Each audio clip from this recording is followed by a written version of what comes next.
Every design I've made lives on a screen as a product designer, digital product designer, mobile interfaces, web interfaces, and so on. Then I got my hands on a 3D printer. My brain has been completely rewired to how I see product design, and this has led to my first physical product. Build my own standing decks for my new apartment from scratch out of wood.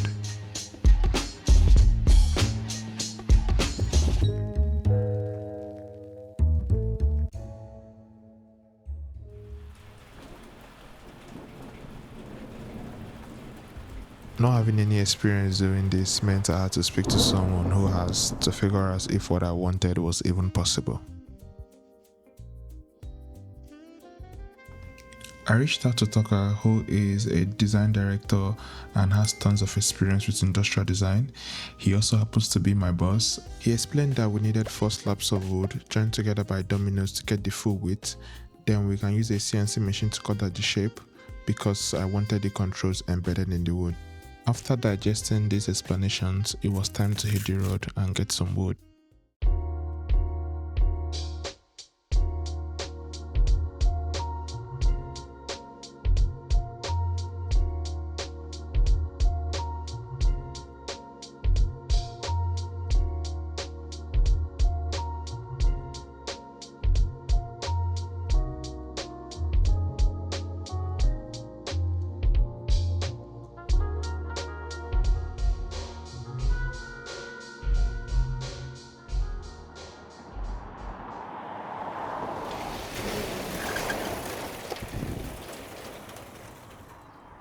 Ready to get started?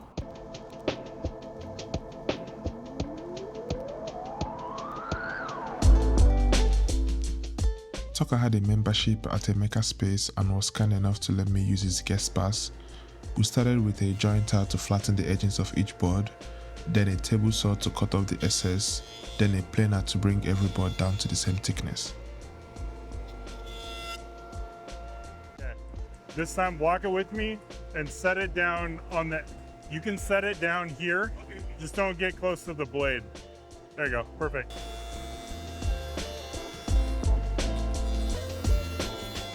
Before I touched any tool, Tucker walked me through what each one does and the safety precautions.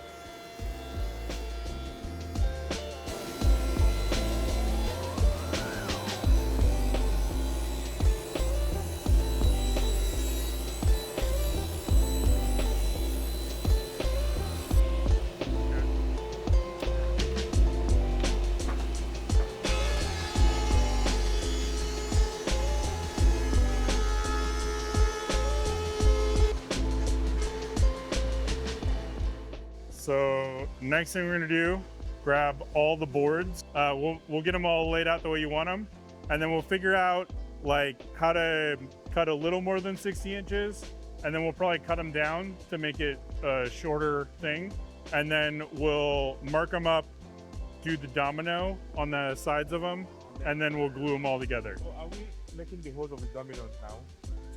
We'll do the holes after we lay it out and cut them down a little bit shorter.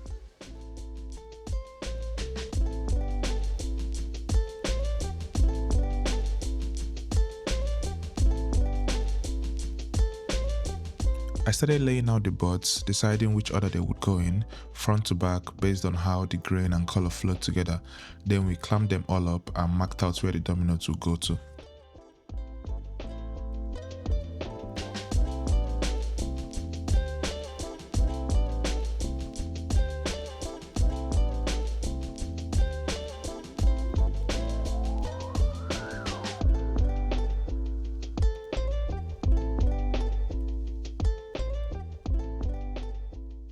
After marking everything out, we grabbed a circular saw and cut the boards down to rough length.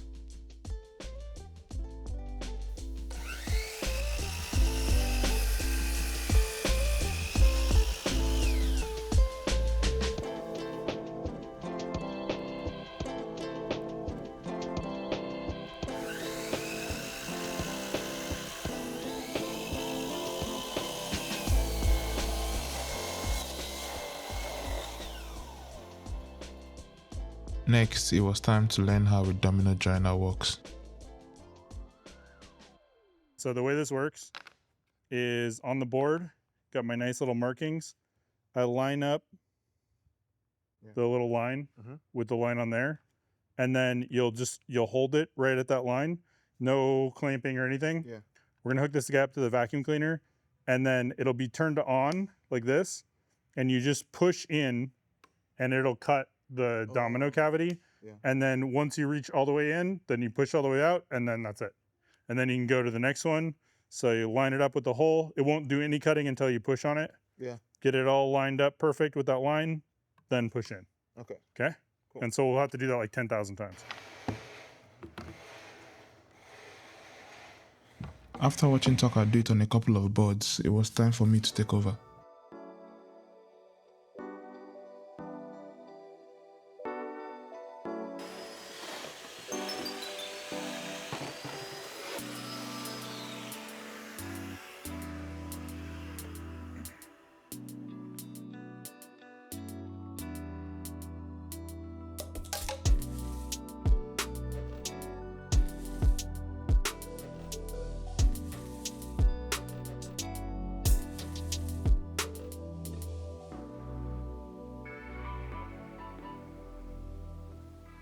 Once I was done cutting out the domino slots, we started laying the boards out on the clamps, getting everything ready for glue up.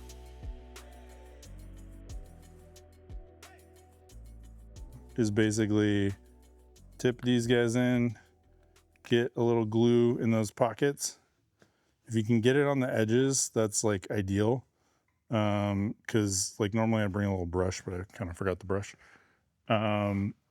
Because this is what's going to hold your stuff together, is getting that surface area all glued up on the domino. And then we'll do the same thing over here. All right, and then as soon as we start using the other glue, it's go time, because we won't have a ton of time to get everything kind of going. Okay. So are you prepared emotionally, spiritually? I think so. Are you ready for this? Yeah. Could be swearing involved. This is always the most stressful part of the whole thing.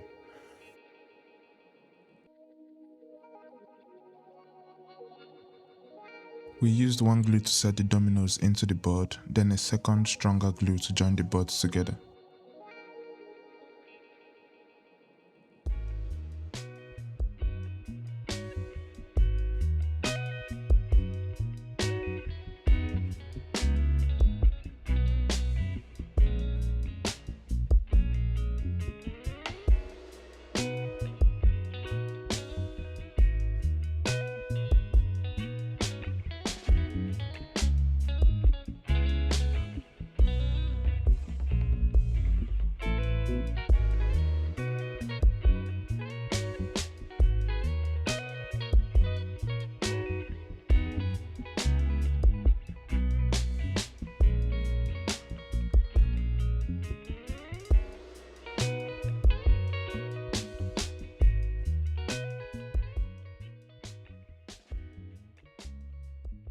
After gluing up all the boards, we let everything sit and dry for a bit, then started scraping off the excess glue.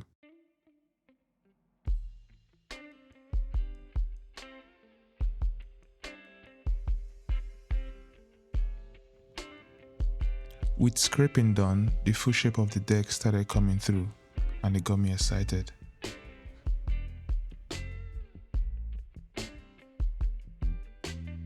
It was getting late, so packed up for the day.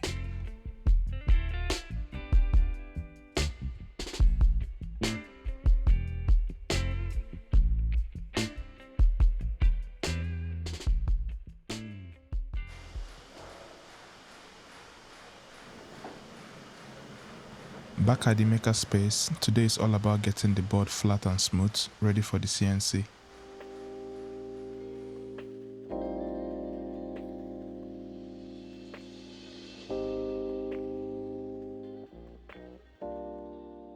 I started working my way across the board with a hand plane, trying to get the surface as even as possible.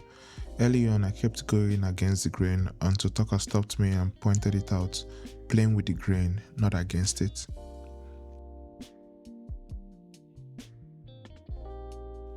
Tucker also gifted me a sanding block and some sanding sheets for my birthday, which I was really grateful for. From there, it was sanding, switch back and forth between the sanding block and the Festo sander.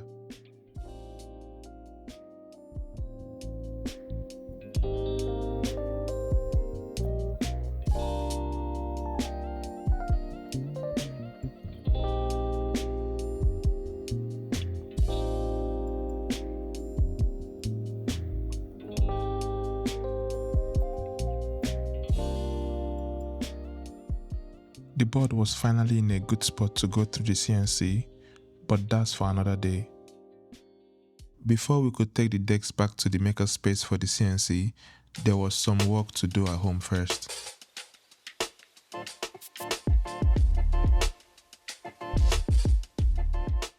The standing deck's frame had finally arrived, so I got it unboxed and set it up. The bigger task though was the 3D modeling.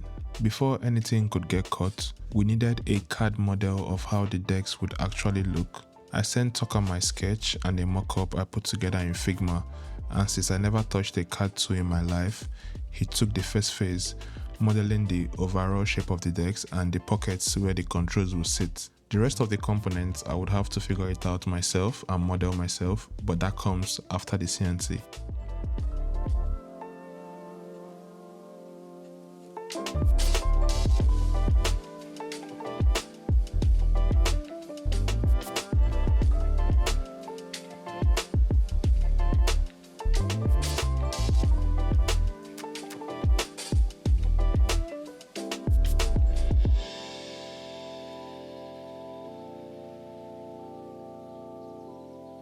Today is CNC day, but before cutting into the main board, we ran a few test cuts on some scrap we had lying around just to make sure everything was dialed in.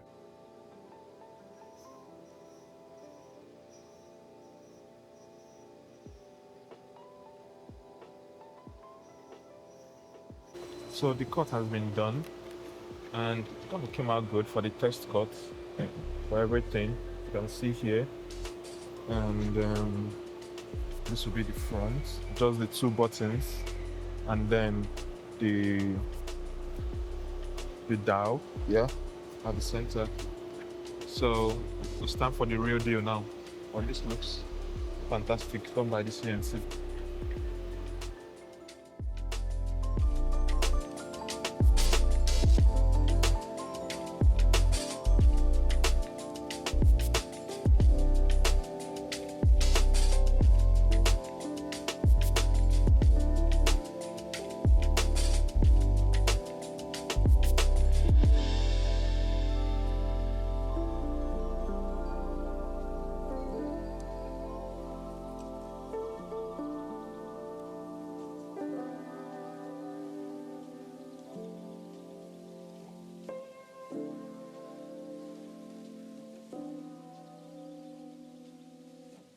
Once the CNC was done, some of the edges were still a little rough, so we used a compact router to clean them up.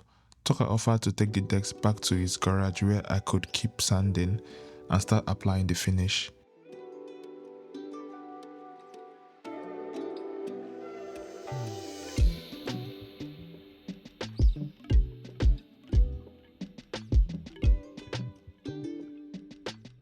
At Tucker's garage, the first thing I did was round off the edges with the router to create a smooth curve, then sanding, lots and lots of sanding, getting the surface ready for the finish over the next couple of days.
I applied a matte finish which took a few coats, then sanding, then a few more to get the decks to a really nice spot.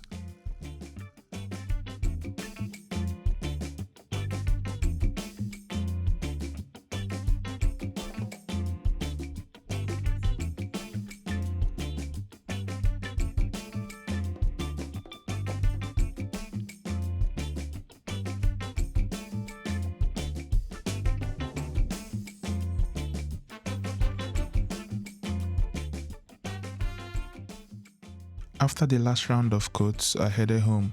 The next time I saw the decks, I would either be sanding or coating it again or bringing it home.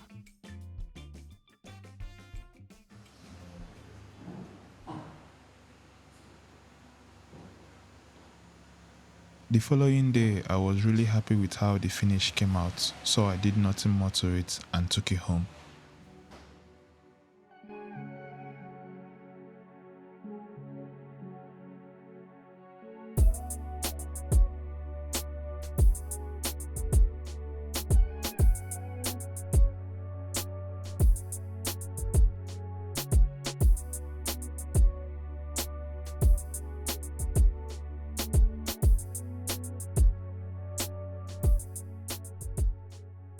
Once home, I started working on the electronics for the desk. The goal was to map a rotary encoder and 2 switches to control the standing desk frame, and the way I pulled that off was with an Arduino, wiring it into the existing controls that came with the frame.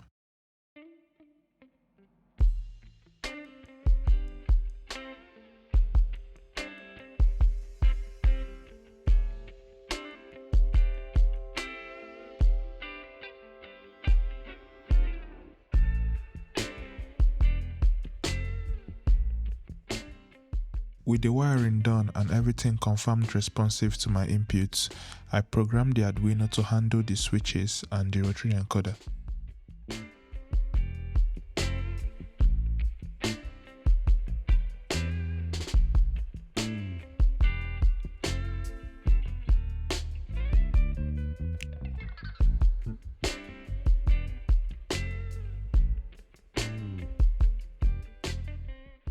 Over the following days, I spent time modeling and 3D printing the components that would house all these electronics, then assembling everything together.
And with the last piece in place, everything was finally assembled.